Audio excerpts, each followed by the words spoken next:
우리 인생에 가장 중요한 것이 있다면 그건 우리들의 인생의 때를 잘 아는 것이라고 생각합니다.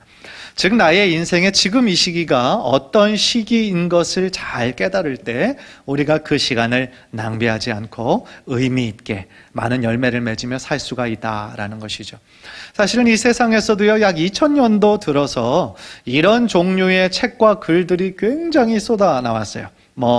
20대에 꼭 해야 하는 50가지, 30대에 안 하면 후회하는 30가지, 이런 식으로 50대, 60대, 70대 이러면서 그런 50대에는 반드시 해야 된다라는 그런 글들이 굉장히 많이 나왔었어요.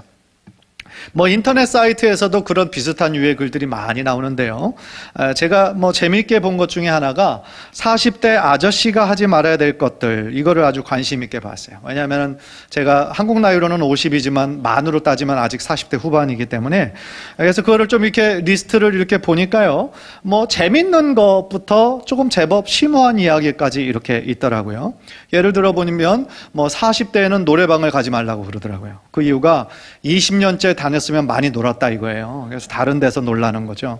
또 이런 것도 있어요. 오빠 소리에 흔들리지 말라는 거예요. 오빠 소리에 흔들리지 말고 아빠 소리에 흔들려야 될 때다. 그렇게 얘기하더라고요. 뭔가 뜻이 있는 거죠. 그죠? 또 제법 심오한 것도 있습니다. 아이들의 미래를 책임지려고 하지 말라는 거예요. 어차피 못한다는 거예요. 어릴 때 많이 사랑해 주라는 거예요. 이것도 사실은 이제 저희 큰아이가 대학생 정도 되니까 그런 것 같기도 해요. 물론 그런 책이나 인터넷에 나오는 그런 글들도 보면 그냥 고개 끄덕여지는 그러한 내용들, 인사이트들이 있긴 했는데 사실은 진리의 말씀은 아니에요. 그럴 수도 있고 안 그럴 수도 있는 거죠. 그래서 우리가 만약에 그 세대라고 했는데 거기에 나오는 글들 반도 안 됐다고 낙심하거나 염려하거나 그럴 필요는 없는 것이죠. 왜냐하면 각 사람마다 다 상황이 다르고 환경이 다르니까 그냥 참조만 하는 것이지 그거대로 꼭 지켜야 되는 이유는 없다라고 생각을 합니다. 그런데요, 저는 우리가 하나님을 믿는 거, 이거는 분명히 때가 있다라고 저는 생각합니다. 하나님을 믿지 않고요, 평생 불신자로 살다가 삶을 이렇게 마치게 되는 그런 분들 있잖아요. 그런데 그런 분들 제가 인터뷰는 안 해봤지만 분명히 하나님을 믿을 수 있는 기회가 적어도 2-3번은 있었을 거라고 저는 생각해요. 그러니까 어렸을 때 주일학교 다닐 때 크리스마스 때 이런 때 친구가 야 한번 교회 가자 이런 식으로라든지, 아니면은 어른이 돼서도 진짜 어려운 그런 고난을 만났을 때 누군가 옆에서 우리 한번 교회 한번 갑시다 라든지, 그런 이야기들 적어도 2번, 3번의 초청은 받았을 거라는 거죠. 그런데 끝내 그 때를 놓쳐서 여러 가지 이유로 뒤로 미루기만 하다가 그렇게 안타깝게 삶을 마무리하는 경우가 많이 있다라는 것이죠. 그런 면에서요, 우리들의 인생에는 반드시 때가 있는데 그때 중에서 하나님께서 부르실 때에 우리는 그 때를 미루지 말고 믿음으로 반응하고 응답해야 될 때가 반드시 있다라는 거죠. 하나님을 우리가 믿고는 지금 있다 할지라도 하나님께서 나에게 더 가까이 오라고 초대하실 때가 또 있다라는 거죠. 따라서 오늘 말씀을 통해서 이 이사야의 그 말씀이 무슨 의미인가, 또 나에게 주시는 그 뜻이 무엇일까, 우리가 말씀을 경청하는 가운데 하나님이 주시는 큰 은혜와 깨달음을 받으시는 우리 성도님들 모두 되시기를 주님의 이름으로 간절히 축원합니다. 첫 번째로 오늘 본문에서 깨닫는 것은 뭐냐면요, 바로 지금이라는 거예요. 바로 지금이 하나님을 만날 때이다라는 거예요. 한번 따라해 봅시다. 바로 지금이 하나님을 만날 때이다. 6절에 정확하게 그렇게 나오죠. 너희는 여호와를 만날 만한 때에 찾으라, 가까이 계실 때에 그를 부르라 했습니다. 그러니까 하나님을 만날 만한 때다라는 것은요, 이거는 조금만 역으로 생각해 보면 우리들의 인생에 하나님을 만나고 싶어도 만나지 못할 때가 온다는 거예요. 그런 의미인 거죠. 만약에 우리가 이 세상을 그저 내 마음대로 살다가 하나님 만날 때를 그냥 영영 놓쳐버려서 만나지 못한다라고 한다면 그 인생 얼마나 안타까운 인생이냐는 거예요. 우리들의 인생 긴 것 같지만 사실은 길지 않아요. 우리들의 인생 짧습니다. 어르신들이 늘 하시는 말씀이 있어요. 나이가 점점 들어가면 들어갈수록 그 속도가, 세월의 속도가 점점 빨라진다는 거예요. 그래서 20대는 20km로 간대요. 30대는 30km, 50대는 50km, 70대는 70km, 80대는 80km로 하루하루가 간다는 거죠. 그래서 이게 어느 순간 되니까 벌써 여름이고 어느 순간 되니까 해가 지나고, 그죠? 점점 더 세월이 빨라진다라는 거죠. 따라서 우리가 점점 더 빨라지는 이 세월 속에서요, 절대로 나중으로 미루거나 늦춰서는 안 되는 것이 있다는 거예요. 그게 뭔지 아세요? 하나님 만나는 거예요. 하나님 만나고 하나님을 나의 구원자로 우리가 고백하는 거예요. 지금 가까이 계실 때에, 우리와 가까이 계실 때에 그를 부르는 거예요. 그거보다 더 중요한 일은 이 세상에 없다라는 것이죠. 왜냐하면요, 돈을 조금 더 버는 것보다 나의 영혼이 사는 것이 훨씬 더 중요하기 때문에 그래요. 여러분의 영혼보다 더 중요한 것이 뭐가 있겠어요? 3절을 보십시오.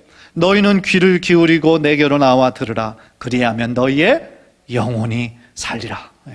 하나님께 나와 하나님의 말씀을 귀 기울이고 듣고 순종하라는 거예요. 그렇게 할 때 우리들의 영혼이 살 수 있다라는 거예요. 요한복음 5장 24절을 보니까 내가 진실로 진실로 너에게 이르노니 내 말을 듣고 또 나 보내신 이를 믿는 자는 영생을 얻었고 심판에 이르지 아니하느니 사망에서 생명으로 옮겼느니라 말씀하고 계세요. 사망과 생명을 구분하는 그 기준점이 뭐예요? 하나님의 음성을 듣고 또한 나 보내시니 예수 그리스도를 믿는 자는 사망에 이르지 않고 영원한 생명으로 이를 수 있게 된다라는 거죠. 그런데요, 주님을 믿지 않는 사람들은요, 이 사실을 심각하게 받아들이지 않는 것 같아요.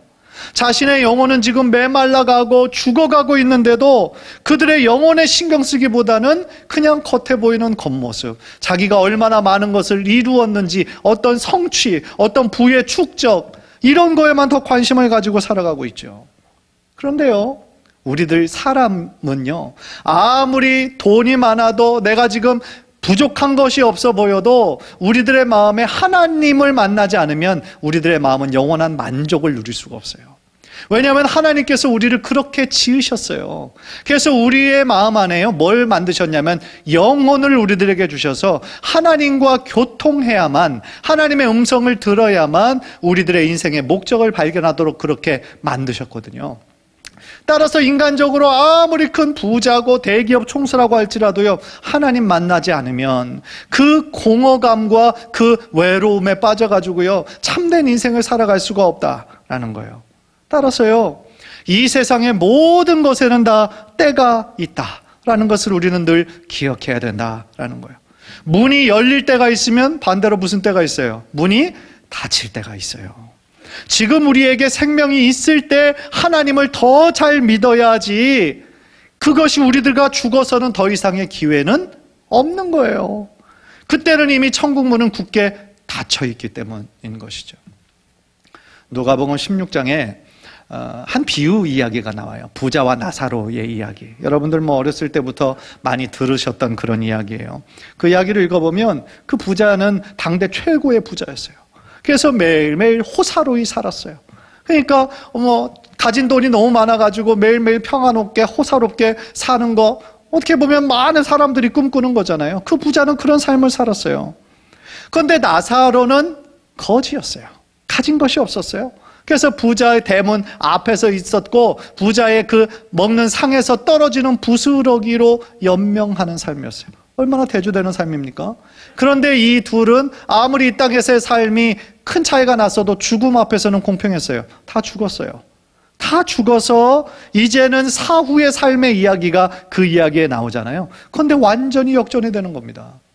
그 이 땅 가운데 살면서 거지로 비참하게 살았던 나사로는 지금 누구였냐면 아브라함의 품에 있어요. 아브라함의 품에서 하루하루 편안함과 기쁨 가운데 살아가고 있는데, 이 부자는 지금 지옥에 있는 거예요. 지옥에서 지금 그 뜨거운 불과 고난 가운데 마음대로 죽지도 못하는, 지옥의 그 끔찍한 게 뭐예요? 자신이 죽고 싶어도 죽을 수가 없는 거잖아요. 영원히 살아서 고통받는 거잖아요. 그래서 뭐라고 그 부탁을 하냐면, 제발 그 나사로를 보내가지고 물 한 방울이라도 그 손가락에 묻혀서 내 이 혀에 좀 갖다 대게 해달라고 그렇게 부탁을 해요. 잠시라도 좀 혀가 서늘해지고 싶다는 거죠. 그러나 천국과 지옥 사이에 그럴 수 있는 방법은 없었어요. 그러니까 그 부자는 다른 것을 요구합니다. 자기는 하나님 믿지 못해서 지금 지옥에 왔지만 사람을 좀 나의 집에 보내서, 나의 5 형제가 있다는 거예요. 5 형제에게 보내서 그들은 좀 하나님 믿고 절대로 이 지옥에 오지 말라는 것을 좀 얘기해 주라는 거예요. 그랬더니 아브라함이 그것도 안 된다라고 얘기를 하면서 아주 중요한 말씀을 하죠. 그게 뭐냐면 저희에게는 모세와 선지자가 있으니 그들에게 듣게 하라는 거예요. 만약에 죽은 사람이 다시 살아나서 그들에게 간다 해도 그들은 그 이야기를 듣지 않을 거다라고 얘기를 해요. 여러분들 꼭 처음 듣는 것처럼 이렇게 들으시네요. 다 알고 계시는 건데, 그렇죠? 무슨 이야기입니까? 이 모세와 선지자는요, 성경 말씀을 상징하는 거예요. 그러니까 성경 말씀을 듣고서도 혹은 읽고서도 회개하지 않고 하나님께 돌아오지 않는 사람들은요, 어떠한 기적을 봐도 돌아오지 않는다라는 거예요. 이게 무슨 얘기냐면 우리들의 인생에서 반드시 하나님께로 돌이켜야 할 때가 반드시 있는데, 그때 나의 부족함과 그 죄를 회개하고 하나님께 돌아와야만 한다는 것이죠. 그때를 놓치면 기회가 없다라는 것이죠. 따라서 우리들의 인생에서 어떻게 보면 하나님 만나기 가장 좋을 때가 언제냐면, 인간적으로는 참 우리가 힘든 때, 고난을 당할 때, 우리가 원하는 대로 잘 되지 않고 길이 막힐 때에, 큰 실패를 경험할 때, 그때는 어때요? 우리들의 마음이 굉장히 낮아지잖아요. 우리들의 마음이 굉장히 낮아질 그때인데, 인간적으로 봤을 때는 소망이 없을 때 오히려 하나님께서는 믿음의 사람들을 보내주셔가지고 우리로 하여금 하나님을 찾게 만드시는 거죠.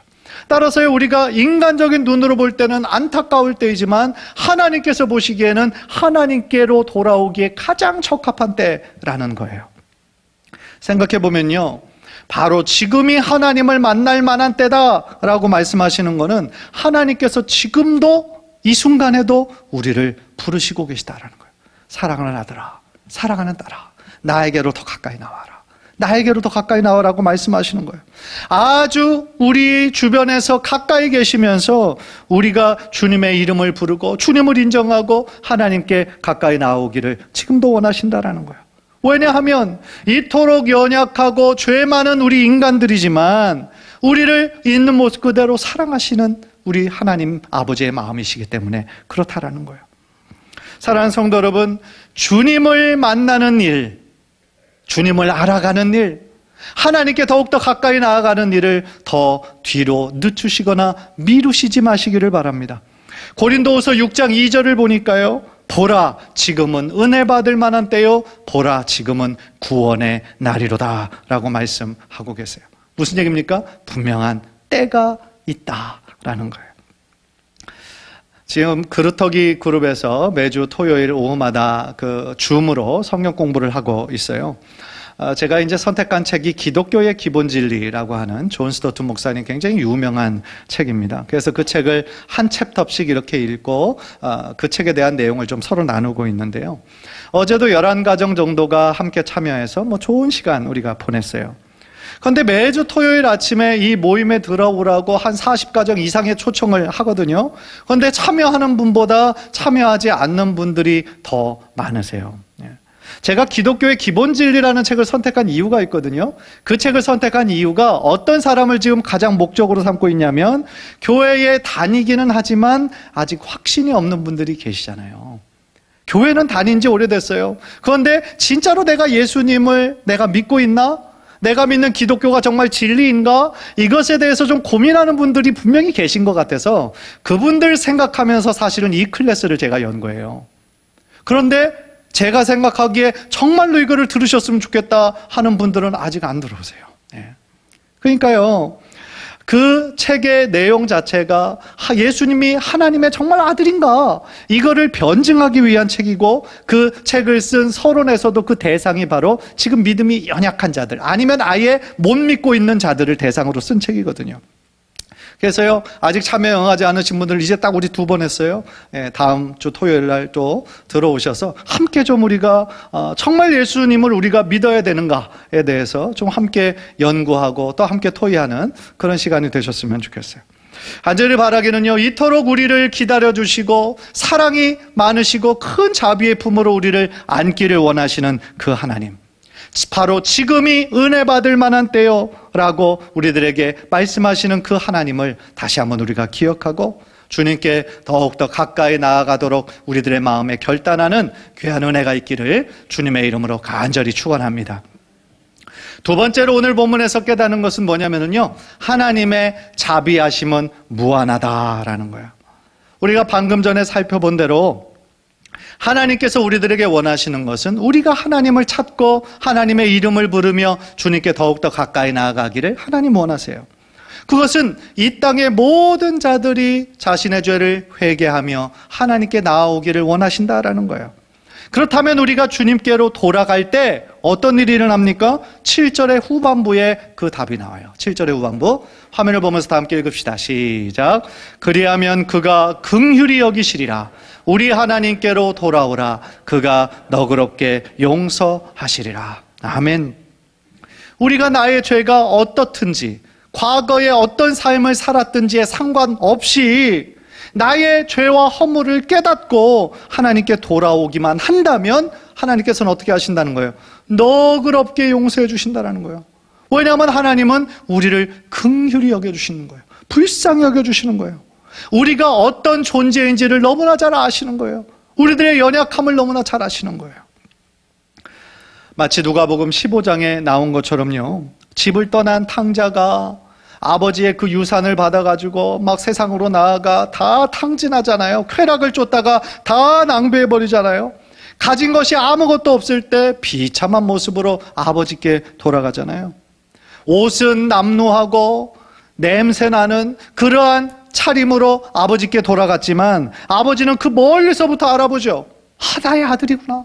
멀리서부터 알아보고 달려와서 그 아들을 안아주고 입을 맞추고 다시 그 아들의 준 그 귀한 특권을 다 회복시켜 주시는 그런 아버지의 이야기가 그 비유에 나오지 않습니까? 사실 이 이야기 속에 나타난 그 아버지는요, 우리들이 생각하는 그 기준과 상상을 뛰어넘는 거죠. 그 아버지의 그 사랑과 자비는요, 우리의 머리로는 이해할 수가 없는 거예요. 당시 유대 문화를 생각하면은요, 아버지가 돌아가시기 전에 그 유산을 좀 나에게 달라고 하는 거는 이거는 말도 안 되는 얘기인 거죠. 빨리 돌아가시라는 얘기예요. 그 얘기는 말도 안 되는 얘기고 반인륜적인 얘기죠. 그런데 그것을 그래도 줬습니다. 줬는데 그거를 뭐 좋은 목적에 사용했나요? 아니잖아요. 자신의 쾌락만을 줬다가 다 낭비해버렸잖아요. 술 먹고 방탕하고 노름하고 다 탕진하고 가난해졌을 때 자신에게 이제 은근슬쩍 돌아오는 거예요. 만약에 우리 자녀들이 만약에 그런 모습으로 그런 행태를 하다가 돌아오게 된다면 우리들은 뭐라고 대답하겠어요? 야, 너 정말 자신 있게 그렇게 나갈 때는 언제고 지금은 이런 비참한 모습으로 돌아왔냐? 네 모습 좀 한번 봐라, 네가. 어떻게 보면 그의 모습을 좀 판단하고 조롱하고 그런 모습들이 우리들 가운데 있지 않겠어요? 그러나 하나님의 자비하심과 용서하심의 그 깊이는 우리들의 생각을 훨씬 뛰어넘는 거죠. 그래서 이사야는요 55장 8절 9절에서 이렇게 아주 유명한 말씀을 하시는 거예요. 이는 내 생각이 너희의 생각과 다르며 내 길은 너희의 길과 다름이니라. 여호와의 말씀이니라. 이는 하늘이 땅보다 높음같이 내 길은 너희의 길보다 높으며 내 생각은 너희의 생각보다 높음이니라 라고 말씀하세요. 무슨 얘기예요? 하나님의 생각은 나의 생각과 다르다. 하나님이 우리 한 사람 한 사람에게 예비하신 길은 내가 원하는 그 길과 다를 수 있다라는 거죠. 단순히 다른 것이 아니라 아예 비교조차 안 되는 차원이 다른 것이죠. 그 차이는 마치 하늘과 땅의 차이가 나는 것처럼 차이가 난다라는 거예요. 그런데 우리가 하나님을 생각할 때 가끔씩 하게 되는 실수가 뭔지 알아요? 자꾸 내 생각으로 하나님을 우리가 생각한다라는 거죠. 그러니까 무슨 얘기냐면 내 수준만큼 하나님의 수준을 밑으로 내려뜨리는 거예요. 하늘에 계신 하나님을, 만물의 초월자 되신 하나님을 다시 이 세상 속으로 끌어내리는 그런 실수를 범할 때가 얼마나 많은지 몰라요. 그래서 하나님이 하나님 되시게 하셔야 되는데 내가 만든 하나님, 내가 경험한 하나님의 틀 안에서만 생각할 때가 많이 있다 된다라는 것이죠.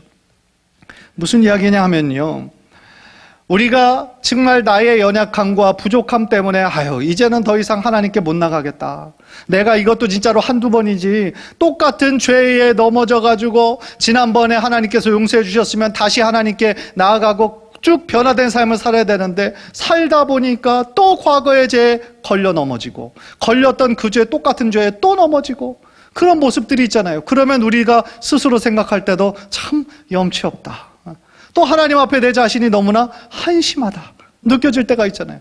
그래서 이제는 하나님께 이제 못 나가겠다, 기도하기도 완전히 포기해버리는 그런 경우가 있을 수 있다는 거죠. 사실 그런 비슷한 일들이 많이 생기는 것이, 왜냐하면 사단이 우리들의 연약함과 약점을 그 누구보다도 잘 알잖아요. 그래서 특별히 돈에 약한 사람 돈으로 계속 유혹하고, 어떤 이성에 약한 사람 이성으로 공격하고, 술과 다른 거에 약한 사람 또 그걸로 공격하고, 그래서 그 문제로 넘어진 사람 계속하여 넘어지게 하는 것이 사단이기 때문에 그렇다라는 것이죠. 그러나요, 제가 여러분에게 꼭 말씀드리고 싶은 것은 바로 이거예요. 그럼에도 불구하고 지난번과 같은 똑같은 문제에 내가 또 넘어졌다라고 할지라도, 내 스스로 생각할 때 하나님 앞에 정말 염치 없다라고 느껴질 때라고 할지라도, 우리는 다시 주님을 찾아야 된다는 거예요. 주님께 우리의 죄를 회개하고 용서를 구해야 된다는 거예요. 왜냐하면 하나님의 용서하심과 자비는 우리의 상상을 뛰어넘을 정도로 넓고 크고 깊기 때문에 그렇다라는 거예요. 사랑하는 성도 여러분, 우리 하나님이요, 우리를 가장 잘 아세요. 내가 나를 아는 것보다 하나님께서 나를 더 잘 아세요. 우리들의 머리털까지도 세심받으셨다 그러셨어요. 그 이유가 뭐겠어요? 우리를 지으신 분이시잖아요. 또한 우리 안에 성령님이 내주하고 계시잖아요. 따라서 나의 연약함을 그 누구보다도 가장 잘 아신다라는 것이죠. 따라서 우리가 똑같은 죄에 걸려 넘어졌을 때 우리 하나님 어떻게 하시는 줄 아세요? 같이 탄식하시는 거예요. 같이 탄식하시면서 안타까워하시는 거예요. 그 말씀이 로마서 8장 26절 27절에 나와죠. 이와 같이 성령도 우리의 연약함을 도우시나니 우리는 마땅히 기도할 바를 알지 못하나 오직 성령이 말할 수 없는 탄식으로 우리를 위하여 친히 간구하시느니라. 마음을 살피시는 이가 성령의 생각을 아시나니 이는 성령이 하나님의 뜻대로 성도를 위하여 간구하심이니라 그랬어요. 무슨 얘기입니까? 우리 안에 계신 성령님께서 나의 연약함을 가장 잘 아시고 그것을 하나님께 중보하며 우리들의 그 모든 연약함이 하나님이 주시는 은혜로 해결되기를 원하신다라는 것이죠. 우리가 이처럼 연약한 존재이기 때문에 주님의 은혜가 더 필요하다라는 것이죠. 따라서요, 우리들의 삶 가운데, 이 신앙생활 가운데 반드시 믿어야 하는 것, 제가 어제 새벽에도 말씀을 드렸지만 하나님은 정말 좋으신 분이고 하나님은 선하신 분이시다 라는 것을 어떤 상황 가운데서도 우리가 믿는 거예요. 그러니까 실제로 구약과 신약을 관통하는 주제가 뭐냐면 바로 하나님은 선하신 분이시다, 좋으신 분이시다 라는 거거든요. 그래서 때때로 우리들의 인생에 정말 우리가 예상치 못했던 어려움을 만나요. 우리가 열심히 준비했는데 그거대로 안 될 때도 있어요. 어떤 것은 모든 길이 다 막힐 때도 있어요. 그러나 하나님께서 그러한 것들을 우리들의 삶에 허락하시는 이유는 하나님께서 우리를 미워하셔서가 아니라, 관심 없어서가 아니라 오히려 더 사랑하시기 때문에 우리가 세상으로 가는 우리들의 발걸음을 멈추고 이제는 하나님께로 돌아오기를 원하시는 하나님의 마음이다라는 거예요. 다시 우리들의 회개하고 하나님께 더욱더 가까이 나오기를 원하는 그 마음 때문에 하나님께서는 그러한 어려움을 우리들의 삶에 가끔씩 허락하신다라는 것이죠. 따라서 우리가 무슨 일이 있어도 어떤 일을 만나도 절대로 잊지 말아야 될 거, 바로 하나님이 우리 한 사람 한 사람을 너무 사랑하신다라고 하는 것. 하나님은 좋으신 분이시고 선하신 분이시고 끝내 하나님의 선하심을 마침내 우리들의 삶에 허락하실 것이라는 분명한 믿음과 확신을 가지고 이 땅 가운데 살아가시는 귀한 성도님들 모두 되시기를 주님의 이름으로 간절히 축원합니다. 그래서 우리 성도님들의 삶 가운데 바로 지금이 하나님을 찾을 때요, 하나님을 만날 때요, 하나님께 더욱더 가까이 갈 때라는 것을 우리들의 마음에 다시 한번 새기고 우리를 늘 기다리시는, 우리를 늘 사랑하시는 하나님의 품에 더 가까이 안기는 귀한 은혜와 축복을 누리시는 성도님들 모두 되시기를 주님의 이름으로 간절히 축원합니다.